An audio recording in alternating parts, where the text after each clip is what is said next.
अस्सलामुअलैकुम हाज़रीन,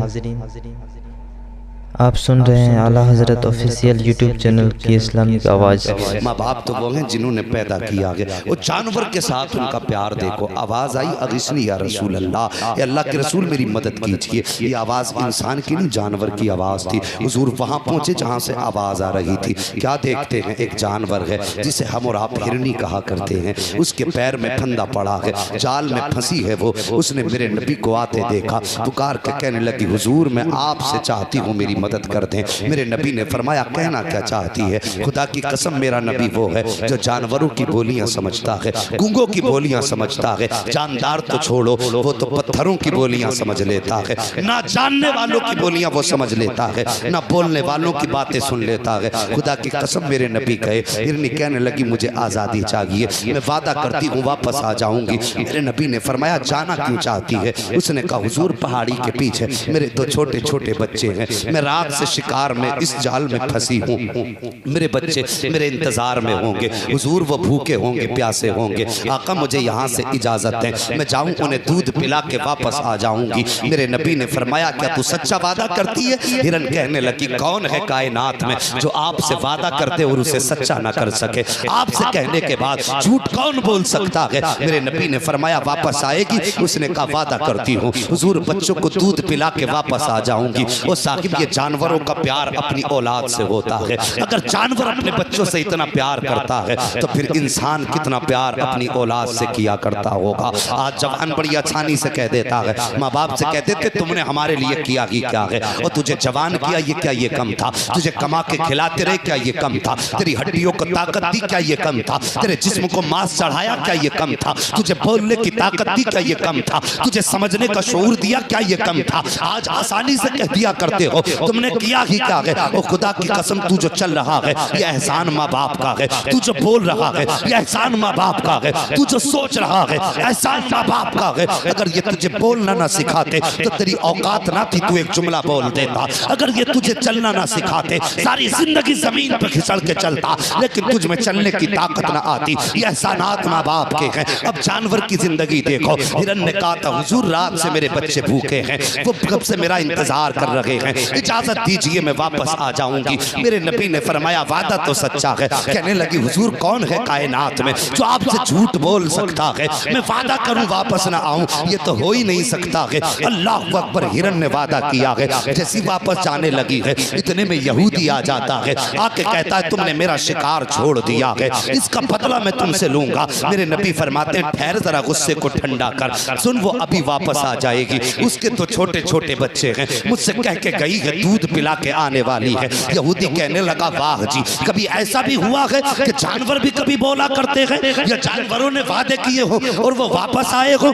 मेरे नबी फरमाते ठहर इंतजार कर ले। उसने कहा सुनो जी मुझसे वादा तुमसे करके गई है, मैं उस वक्त तक तुम्हें नहीं जाने दूंगा जब तक हिरन नहीं आ जाता है। जैसे उसने बहस की मेरे नबी खड़े हो गए, वो हाथ पकड़ के खड़ा है। थोड़ी देर गुजरी है कि वो हिरन अपने दौड़ी चली आ रही है, मेरे नबी के पास आई है। आने के बाद कदमों पे सर रखा है, कहती हुजूर मैंने वादा सच्चा कर दिया है। मेरे नबी फरमाते हैं आने में इतनी देर क्यों लगा दी? उसने कहा हुजूर मैं जब बच्चों में गई मेरे बच्चों ने मुझसे पूछा था माँ रात कहाँ चली गई थी, कब से तेरा इंतजार कर रहे हैं। जैसे इतनी बात कही कब से तेरा इंतजार कर रहे हैं। अल्लाह अकबर। इतनी बात कहने की देर थी।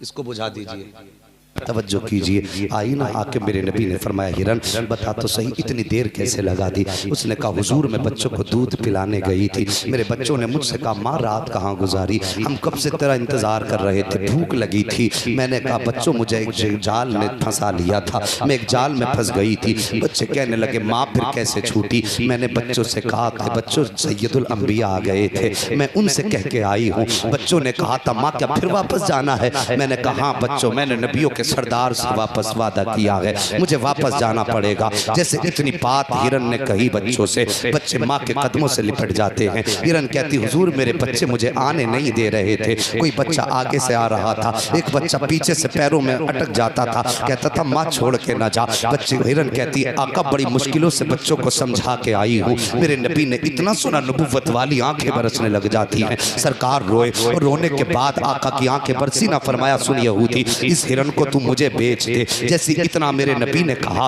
वो कहता है क्या करोगे? कहा कि मैं इसको खरीदना चाहता हूँ। इतनी बात यहूदी ने सुनी थी। वो कहता ये क्या कह रही है? मेरे नबी फरमाते यहूदी ये मुझसे कह रही है कि बड़ी मुश्किल से बच्चों को समझा के आई हूँ, हुजूर आपसे वादा किया था, इसलिए मैं मरने के लिए वापस आ गई हूँ। जैसे यहूदी ने इतना सुना है, उसकी भी आंखों में आंसू आ जाते हैं। कहता है ए मुसलमानों के नबी, खरीदने की जरूरत नहीं है, मैं आपको अपनी तरफ से इसको तोहफे में पेश कर देता हूँ। मेरे नबी ने तोहफे में लिया और लेने के बाद बैठे जमीन पे हिरन के सर पे हाथ रखा और फरमाया जा, आज तुझे मोहम्मद आजाद कर दे रहा है, अपने बच्चों में वापस चली जा। वो हिरन पीछे को देखती जाती थी, नबी को दुआएं देती जा रही थी, मुड़ के देखती जाती थी, दुआएं देती जा रही थी। जब नबी वापस चलने लगे, यहूदी आगे बढ़ा, नबी का दामन पकड़ा। जैसे दामन पकड़ा, आका फरमाते हैं अब क्या चाहिए? उसने कहा हुजूर सिर्फ हिरन को आजाद करके जा रहे हो, मुझे किसके सहारे छोड़ के जा रहे हो? ए आका, जिस तरह आपने हिरन को आजादी दी है, मुझे भी दोज़ख से आजादी अता फरमा दी। सुभान अल्लाह। नारे तकबीर, नारे रिसालत, नारे गौसियत, उलमाए अहले सुन्नत, अज़मते मुस्तफ़ा, शाने मुस्तफ़ा, मुफ्ती हम्माद रज़ा मुरादाबादी। बहुत अच्छे बाबा। हाँ साहिब, जो जमीन वालों पर रहम करता है अल्लाह उस पर रहम फरमाता है। मेरे नबी के दिल में जानवरों का इतना दर्द और हमें अपनों का दर्द नहीं। सोचिए हम कैसे मुसलमान हैं। मैं आपको नहीं बताऊंगा, तुम्हारा परसेंटेज मैं नहीं बताऊंगा, खुद सोचना। नबी जानवरों से भी प्यार करें और हम अपनों से भी प्यार न करें, फिर सोचो कौन से मुसलमान। सहाबा नबी की नाम पे गर्दनें कटा दे और हम निकाह के मौके पे गाने बजाएं, सोचो हम कौन से मुसलमान हैं। मेरे नबी बहन के दस्तरखान पे सूखे टुकड़े खा लें और मुस्कुरा के बहन को दुआएं दें, और हम तला भुना खा के भी खाने में ऐब निकालें, सोचो हम कौन से मुसलमान हैं। गौर करो, मेरे नबी ने गरीबों को सीने से लगाया, हम गरीबों का खून पी रहे हैं, सोचो हम कौन से मुसलमान। लक़द कान लकुम फ़ी रसूलिल्लाहि उस्वतुन हसना, मेरे महबूब की जिंदगी तुम्हारे लिए बेहतरीन नमूना है। हाँ साहिब, मुस्तफ़ा की ज़िंदगी अपना लो, आक़ा करीम से प्यार करो। अगर वो हमारे हो गए तो समझ लेना सारी खुदाई हमारी हो जाएगी। डॉक्टर इकबाल ने कहा था कि मोहम्मद से वफा, तूने तो हम तेरे हैं, ये जहाँ चीज़ है क्या लोहो कलम तेरे हैं। अगर मुस्तफ़ा के ना हो सके तो कायनात में किसी तरक्की की उम्मीद मत करना।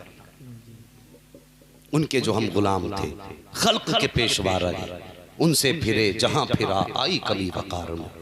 हाँ, ये संबल हमारा पाकिस्तान कहलाता है कि नहीं? इतनी आबादी हमारी और फिर भी हम रुसवा हैं। कमी तो कुछ ना कुछ हमसे हुई है। सिर्फ मोदी और योगी जिम्मेदार नहीं, तुम भी जिम्मेदार हो, हम भी जिम्मेदार हैं। हर बंदा अपने घर के हालात बेहतर कर ले। शादी ब्याह में देखना, तमाशों में देखो, हमारे घर की बेटियां ऐसे लिबास पहनते कि देखने वालों को शर्म आती है, पहनाने वाले को हया नहीं आती। ना सरों पे दुपट्टे, ना बदन पे कपड़े ढंग के। और तेरी बेटी हो या मेरी बेटी हो, कनीज़े फातिमा है, लिबास उनको वैसा पहनाओ। ये नहीं कि मुआशरा किसको पसंद करता है, दुनिया किसको देख के वाह वाह कहेगी, ये मत सोचो। बल्कि जब भी सोचा करो, ये सोचा करो मेरे नबी को पसंद क्या है, मेरे नबी किसको देख के वाह वाह कहेंगे, वो लिबास बेटी को पहना। ये तरीके अपना लो। अगर ये नहीं अपनाओगे तो मैं गारंटी के साथ कह जा रहा हूँ, अगर तौबा किए बगैर मर गए तो फिर अंजाम के बारे में सोचते रहना। बदल लो अपने तरीके। सिर्फ ये नहीं, इतनी आसान भी जन्नत नहीं है। हाँ, उसके कर्म के ऊपर है। आज बैठे हो, ना जाने वो किसके सदक़े में आज सबकी खताएं बख्श दे। हम तो माइल बकरम हैं, कोई साइल ही नहीं। राह दिखलाएं किसे रह रवे मंजिल ही नहीं। और क़यामत में याद रखना, जन्नत जो मिलेगी ना, जिसको भी मिलेगी, या तो खुदा की रहमत से मिलेगी या मुस्तफ़ा की शफ़ाअत से मिलेगी। दो ही चीजें हैं जो जन्नत देगी, या तो रब की रहमत जन्नत देगी या मेरे मुस्तफ़ा की शफ़ाअत जन्नत देगी। ये सच है, नबी कब्र में आएंगे। ये भी सच है, नबी हश्र में शफ़ाअत करेंगे। लेकिन थोड़ा सा जरा मुंह ऐसा बना के मर जाओ कि कब्र में मुस्तफ़ा आए तो मुंह दिखाने में शर्म ना आए। हाँ, चेहरे पे कफन जब पड़ा हो ना तो सीने पे नबी की सुन्नत भी लगी हो, और फरिश्ते कफन हटाएं तो पूछने की जरूरत ना पड़े, दाढ़ी बता दे मुस्तफ़ा का आशिक कब्र में आ गया। हाँ जवानों, चेहरों पे दाढ़ियां सजा लो, इससे कुछ उम्र घटा बढ़ा नहीं करती, इतना जरूर है इससे इज्जतें जरूर बढ़ जाया करती है, गुनाहों में कमी आ जाती है दाढ़ी से। हाँ ज़बानें सही चलने लगती है, बात में वजन होने लगता है जिसके चेहरे पे दाढ़ी आ जाती है। वरना दाढ़ी ना हो तो कहते हैं जुम्मन के लड़के ने अच्छन ने ऐसा कहा, बब्बन ने ऐसा कहा। जिस दिन दाढ़ी आ जाती है ना कि साहब मुल्ला जी देखो ऐसी बात कह रहे हैं, फिर अनपढ़ को भी लोग मुल्ला जी कहने लगते हैं। मेहरबानी करो जवानों, दुनिया छोड़ो, ये रंग इनमें कुछ मजा नहीं है। गाने बजाते बजाते मर गए, कितने एक्सीडेंट होते हैं, लीडें लगी रह जाती, कितने सो के उठे लीड कान में थी, गाने बज रहे थे। ऐसी मौत से अल्लाह बचाए। अगर कानों में लीडें लगानी है ना तो मुस्तफ़ा की नात के तराने सुना कर। सुबह को खेत में जाओ तो नात पढ़ते हुए जाओ, और किसानों हल चलाओ तो नबी की नात पढ़ते हुए हल चलाओ। जमीन की जुताई करो तो नात पढ़ते हुए करो, तेरी मेहनत भी रंग लाएगी, मुस्तफ़ा की नात भी रंग लाएगी। दवा का असर तो होगा ही होगा, जो भी होगा, लेकिन फिर देखना नात पढ़ के खेती कर, और खुदा की कसम दवा उतना फायदा नहीं करेगी जितना फायदा मदीने वाले की दुआ कर जाएगा। तरीके अपनाओ जवानों, आका से रिश्ते मजबूत करो। शादियां हों तो अपनी शादी पे सेरा तेरा बंदे और बातें मदीने वाले की होनी चाहिए। यही आका की गुलामी का सबूत है। खाली गोश्त खाना, टोपी ओढ़ लेना, कुर्ता पजामा पहन लेना गुलामी के लिए काफी नहीं। हाँ, अपनी हर खुशी पे नबी को याद रखो। मरने की तरफ देख, न जीने की तरफ देख, जब चोट लगे दिल पे मदीने की तरफ देख। हमारा रिश्ता मदीने से मजबूत है। हाँ साहिब जवानों, रिश्ते मजबूत कर लो आका से। आज से अहद कर लो, अब तक जिंदगी अपनी मर्जी से गुजरी थी, आज के बाद जिंदगी मदीने वाले की मर्जी से गुजारनी है। रोजी हलाल तलाश करो, दिलों में रहम पैदा करो, खुशी के मौके पे भी नबी को याद करो, गम के मौके पे